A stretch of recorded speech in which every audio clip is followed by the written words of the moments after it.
offered by chemistry from Nkrumah University of Science and Technology, Ghana, Kumasi. So for my final year project, I decided to work on assessment of microbial contamination and content in 5 different fruits from 3 different markets in Kumasi. The main reason why I selected this topic was because there have been several outbreaks of foodborne illness across the world, and research has been done to determine which microbes were involved. And also, my project supervisor specialized into food.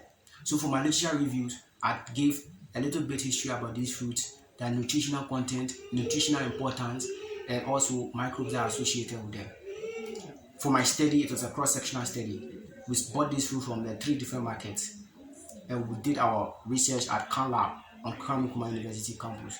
My main precaution from where I bought the fruits were, I made sure no contamination was from my part, no contamination. In the lab, we use alcohol throughout to sterilize, and we use clean gadgets equipment. We blended this fruit, used cereal dilution.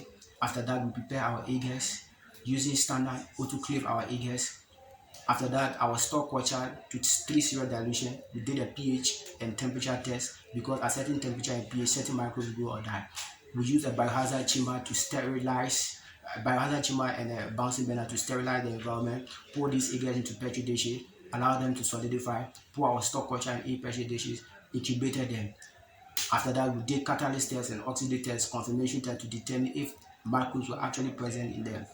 After what we did was, we isolated the stock culture, did a gram stain, a positive gram stain, a negative gram stain, and did a micromorphology under the light microscope.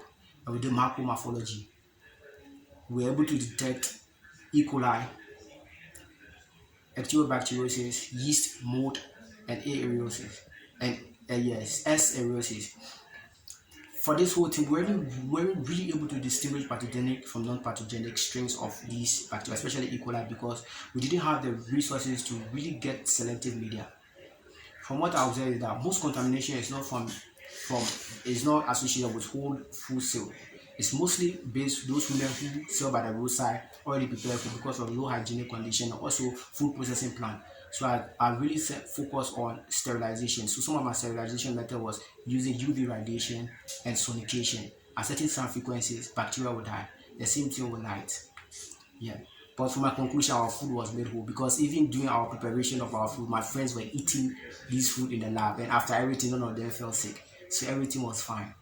Thank you.